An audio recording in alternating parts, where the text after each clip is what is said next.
Dear students, इससे पहले कि आपको हम स्टोरी में आगे ले चलें, मैं आपसे कुछ कहना चाहता हूँ। स्टूडेंट्स जानते हैं कि आप इस समय लॉकडाउन चल रहा है और लॉकडाउन में भी हमने पूरा प्रयास किया है कि हम आपकी पढ़ाई को कहीं से भी बाधित न होने दें। और सभी टीचर्स ने घर से ही आपको ऑनलाइन पढ़ाया है और अब टीचर्स को सैलरी की भी जरूरत पड़ेगी, भाई जाहिर सी बात है, खर्चे हैं ही। तो इसलिए हमारा आपसे निवेदन है कि आप कम से कम 1 महीने की फीस अपनी स्कूल में आकर के जमा करवा दें। अपने पेरेंट्स से बोलें कि कम से कम 1 महीने की फीस, न टैक्सी फीस न कुछ, लेकिन केवल फीस, पिछली फीस भी नहीं बात की जा रही है, केवल 1 महीने की फीस की बात की जा रही है कि 1 महीने की फीस आप लोग स्कूल में आकर कम से कम जमा करवा दें। स्कूल का ऑफिस 9 बजे से लेकर 11 बजे तक सुबह खुला रहता है, जिससे कि टीचर्स की भी सैलरी दी जा सके। थैंक्स। तो स्टूडेंट्स, अब हम स्टोरी में आगे चलते हैं। हम लोग सप्लीमेंट्री का 2nd चैप्टर पढ़ रहे हैं, ब्रिंगिंग अप कैरी।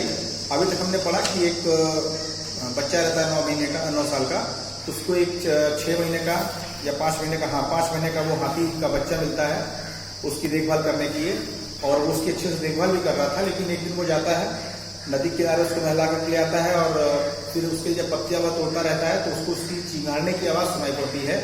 फिर वो जाता है तो क्या देखता है कि एक बच्चा डूब रहा था और ये हाथी उसको बचाने की कोशिश कर रहा था। फिर ये जो बच्चा रहता है, जो उसको पाल रहा था, ये जाता है पानी में कूद के उस बच्चे को बचाने की कोशिश करता है। आगे की स्टोरी हम पढ़ते हैं। Seeing us drift by in the current, Carrie, who was usually slow and ponderous, suddenly darted down like a hawk and came halfway into the water, where I saw him stretch out his trunk again. जैसे मैंने आपको पहले story बताया था कि जब ये बच्चे को पकड़ लेता है, उठा लेता है, तो क्या देखता है कि जो कैरी था वो किनारे बैठ करके सूंड फैला करके उसको सहारा देने की कोशिश कर रहा था कि मेरी सूंड पकड़ लो, तुमको बाहर खींच लूं। लेकिन धारा का बहाव इतना तेज था, पानी का बहाव इतना तेज था कि ये दोनों बहने टाइप के लगते हैं। तो फिर जब ये चीज देखता है वो ये लोग मेरी सूंड तक नहीं पहुंच रहे हैं, जब कैरी देखता है तो वो पानी में एकाएक, हालांकि था तो वो बहुत स्लो, बहुत सुस्त था, हाथी सुस्त होते हैं आपको मालूम ही है, लेकिन फिर भी अपने स्वभाव के विपरीत वो तेजी से पानी में जा करके और फिर से अपना पैर, अपनी सूंड जो है वो लड़के की तरफ फैला देता है कि अब मेरे सूंड पकड़ो और मैं तुमको बाहर खींच करके ले चलूं। I raised up my hand to catch it and it slipped. मैंने क्या किया, मैंने अपना हाथ फिर से उसकी सूंड पकड़ने के लिए बढ़ाया, लेकिन फिर से मेरा हाथ फिसल गया। I found my self going under the water again. मैंने फिर से ये देखा कि मैं पानी के अंदर फिर से जा रहा हूं, किनारे नहीं आ पा रहा हूं, फिर से बीच गहरे पानी में बहा जा रहा हूं। But this time I found that the water was not very deep. लेकिन इस बार मैंने क्या देखा कि अब जिस पानी में पहुंचा था वहां ज्यादा पानी नहीं था, ज्यादा गहराई नहीं थी। So I sank to the bottom of the river. इसलिए मैं जो है जमीन, जो पानी के अंदर जो जमीन होती है, तलहटी होती है, मैं वहां तक पहुंच गया। एंड डबल्ड माई फीट, और मैंने अपने पैरों को वहां पे गड़ा लिया under me, and then suddenly kick the river bed and so shot upwards like an arrow. और जैसा आपने देखा होगा जिम्नास्ट जो होते हैं, जो जिम्नास्टिक करते हैं, वो जगह पर ही आप भी कभी कभी क्या करते हो कि एक जगह से उछलते हो, नहीं उछलते हो, बैठे हो खड़े हुए, उसके बाद वहीं से पैर थोड़ा सा फोर्स लगाया जमीन की तरफ और उछल गए, जंप करते ना। तो वैसे इसने क्या किया कि पानी की तलहटी में, नदी की तलहटी में पैर जमाया और इसे तीर की तरह से एकाएक दबा करके फोर्स लगा करके ये उछला। In spite of the fact that I was holding the drowning boy with my hand. हाँ, उसने जो कारनामा किया उछलने वाला, वो आप इस बात को आप ध्यान रखो कि उसके हाथ में एक बच्चा भी था। उस बच्चे के वजन के साथ उसने ये कारनामा किया। As my body rose above the water I felt a lasso around my neck. और जैसे ही मेरी शरीर, मेरा बॉडी जो था वो पानी के बाहर निकला, वैसे ही मैंने क्या महसूस किया, जैसे मेरे गर्दन के चारों तरफ कोई रस्सी लिपट गई हो। दिस फ्राइटेंड मी। मुझे बड़ा डर लगा, इस बात से मैं डर गया। I thought some water animal was going to swallow me. मुझे ये लगा, मैंने ये सोचा कि कहीं ऐसा तो नहीं कोई पानी का जानवर मुझको निगलने जा रहा हो, मेरे गर्दन को पकड़ लिया है और अब मुझे वो खा जाएगा, निगल जाएगा।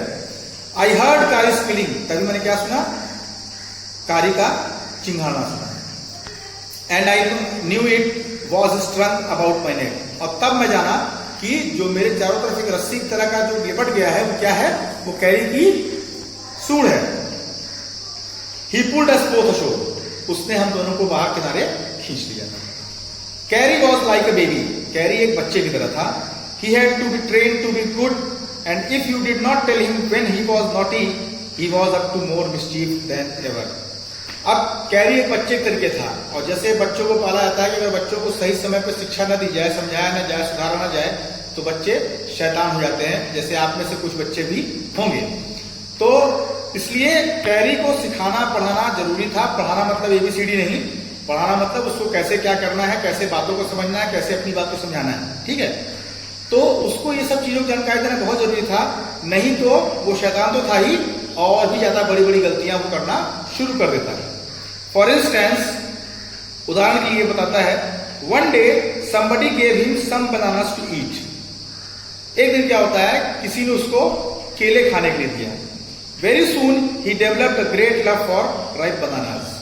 और बड़ी जल्दी उसको मतलब पके हुए केलों से खूब प्यार हो गया, उसको पके हुए केलों से बड़ा प्यार हो गया, और उसको पके हुए केले बड़े पसंद आने लगे। We used to keep large plates of fruit on a table near a window in the dining room। हम क्या किया करते थे, खाने कमरे में, डाइनिंग रूम में एक बड़ा सा टेबल था, उसमें एक लार्ज प्लेट में, बड़ी सी प्लेट में हम फल रखा करते थे उस टेबल पे अपने खाने के लिए। One day, all the bananas on that table disappeared, and my family blamed the servants for eating all the fruit in the house। एक दिन क्या हुआ, उस प्लेट की फ्रूट की जो तस्तरी थी, जो फलों की तस्तरी थी, उसमें से सारे के सारे केले गायब हो गए। और मेरे परिवार ने ये आरोप किस पे लगाया, जो हमारे घर के नौकर थे उस पे ये आरोप लगाया गया नौकरों पर कि तुम लोगों ने सारे के सारे फल खा लिए। A few days later, the fruit disappeared again। कुछ दिन बाद फिर यही काम हुआ, फिर से फल गायब हो गए। This time the blame was put on me. इस बार जो आरोप लगा वो मेरे ऊपर लगा कि सारे फल मैंने खा लिए। And I new I had not done it. लेकिन मैं जानता था कि मैंने ये काम नहीं किया। भाई अगर आपने कोई काम नहीं किया तो आपको मालूम ही होगा ना कि हमने वो काम नहीं किया है। It made me very angry with my parents and the servants. इस बात से मुझे बड़ा गुस्सा आया। मेरे पेरेंट्स को भी गुस्सा था, मेरे नौकरों को भी गुस्सा था, और मुझे भी बड़ा गुस्सा आया। For I was sure they had taken all the fruit. क्योंकि मैं इस बात के लिए पूरी तरीके से सहमत था कि सारे के सारे फल वो नौकर ले गए हैं, और मेरे नौकर ले गए हैं, और मेरे पेरेंट्स ने भी वो फल खाए हैं, लेकिन आरोप मुझ पर लगाया जा रहा है, ब्लेम मुझे किया जा रहा है। The next time the fruit disappeared. अगली बार जब फ्रूट्स, फल जो थे, फिर से गायब हो गए। I found a banana all smashed up in carries Pavilion. मैंने क्या पाया, कैरी के पेविलियन में जहां कैरी रहता था वहां एक बनाना, सिंगल केला जो है, एक पीस केला वहां पे मतलब दबा कुचला सा वहां पर पाया। This surprised me very much. इस बात से मुझे बड़ा आश्चर्य हुआ। For I had never seen fruit there, and as you know, he had always lived on twigs। मुझे आश्चर्य किस बात पे हुआ, क्योंकि मैंने वहां पे कभी फल देखा ही नहीं था। क्यों? क्योंकि वो फल खाता ही नहीं था, उसको फल कभी दिया ही नहीं जाता था, उसको तो केवल वो टहनियां दी जाती थी, पेड़ की जो मैं तोड़ के लाया करता था। इस बात से मुझे काफी आश्चर्य हुआ। तो फ्रेंड्स, इसकी आगे की स्टोरी आपको मैं नेक्स्ट वीडियो में दूंगा। थैंक्स।